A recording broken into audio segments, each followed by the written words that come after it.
Pokemon. Hey! Hey!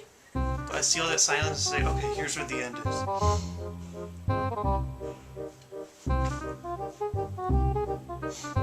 Hey Pokemon fans! Welcome to this week's episode of Profit, your ultimate trading card. This week's deck analysis is going to be on Cursegar, the ultimate trainer lock.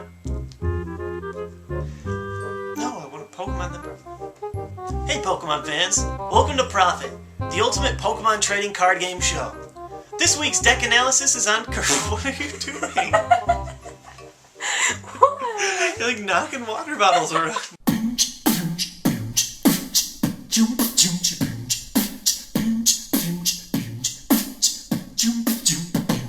You're Reggie Rocket with my nonsense and hopeless Poke products. You won't stop till you're about to the top with all the hot tips. Hit with the metagame train, the reigning top kids at the top of his game, and you can't hit on top this. You want the best tricks? I suggest you profit. You want a mess split? I suggest you profit. Once we started rolling, you know you can't stop it. Let's go and get some lessons from JWittz and Profit. Yeah! Hey Pokemon fans! Welcome to this week's episode of Profit, the ultimate Pokemon trading card game show. So, this week's deck analysis is going to be on Cursegar, the awesome trainer-locking, disruptive deck of the format. Cursegar is a pretty basic strategy. Start with Spiritomb from Arceus, and slowly evolve your way up to Arceus' Cursegar and get all 3 energy on him. And then by using Shadow Skip, you retreat, do damage, drop an extra damage counter on the bench, and promote a wall card, such as Mr. Mime or Spiritomb. The deck is slow, but it slows your opponent equally by delaying them of trainers for much of the entire game, and it can be a tough force to reckon with. So, here's a skeleton list of all the cards that you'll see most of the time in the deck.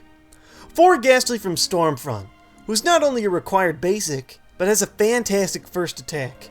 Pitch Dark prevents your opponent from playing trainers, which makes your chance of getting donked much lower and helps preserve a game-long trainer lock.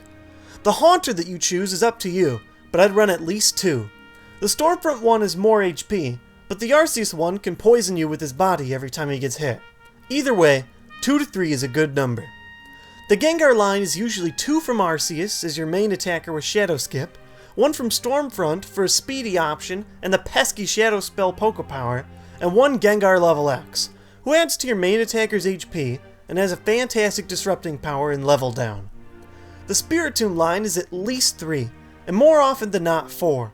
It prevents all players from playing trainers, and helps you evolve your benched Pokemon with Darkness Grace, and he's the main Pokemon that you'll be putting up after you switch with Gengar's Shadow Skip. 2 Baltoy and 2 Claydol from Great Encounters are your standard in draw.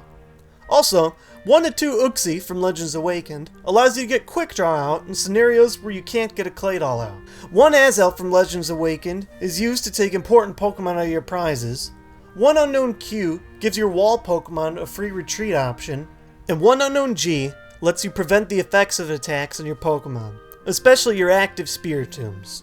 And here's generally how the trainers go. 4 Roseanne's Research is for good search capabilities and the important collection of Psychic Energy. At least 2 Bebe's Search for consistent search of any Pokemon from your deck. 2 Pokemon Communication for additional search. You shouldn't run 4 in this deck because you run so many Spiritomb, which locks everyone's trainers, including your own. 1 Luxury Ball because you want 1 in every deck. At least 2 Broken Time Space Stadium for quick evolutions, particularly Claydol's, which give you early draw. At least 2 Moonlight Stadium for free retreat for almost all of your Pokemon that you run in the deck, so you can continually switch and hit with Cursegar away from Spiritomb.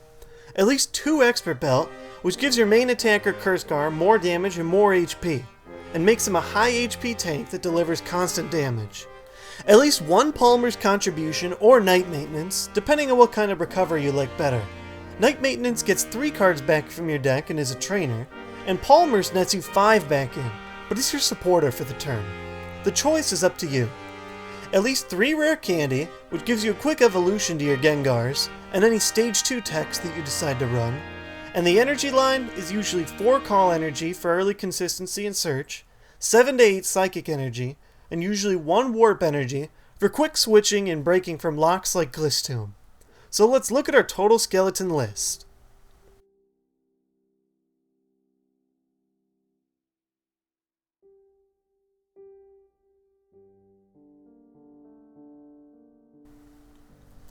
So that leaves us with 8 to 5 tech cards.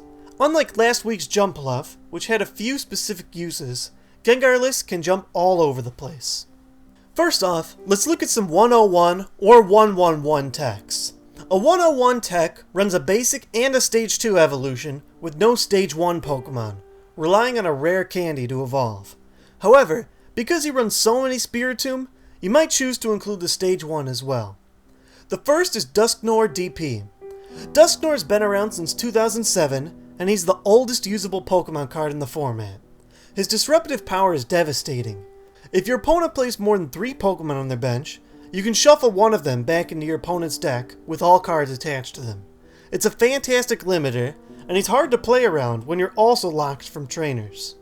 The second option is Nidoqueen from Rising Rivals.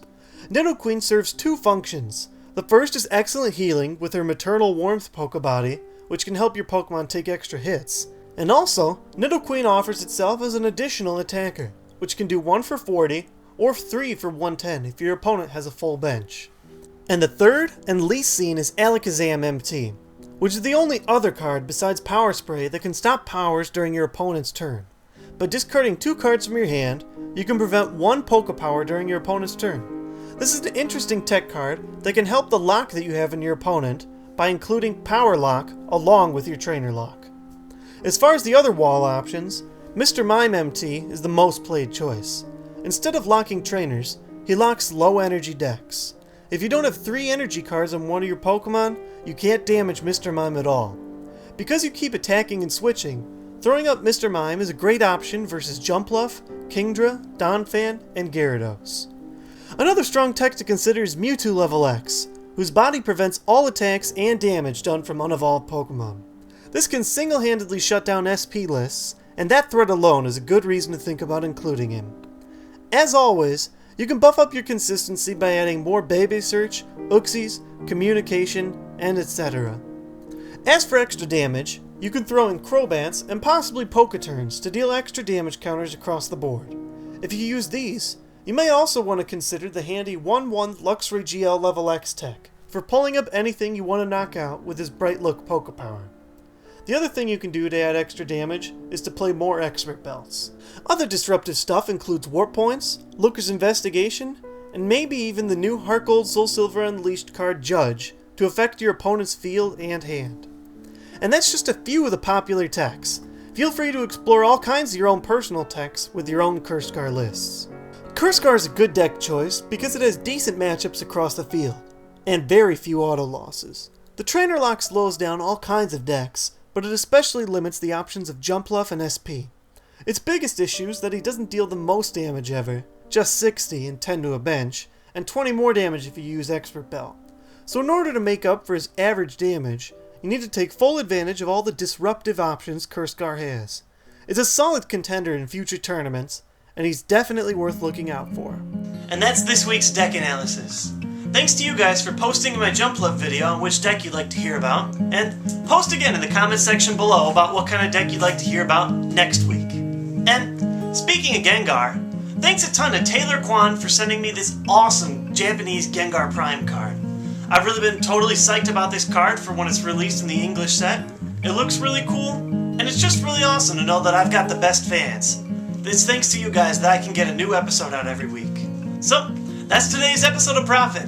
Thanks a ton for watching, and be sure to check back next week for a new deck analysis. And since I'm home and finals are over, I should be able to get everything out on time, all the time. So, whether you still got finals or you're out of school, have a nice weekend.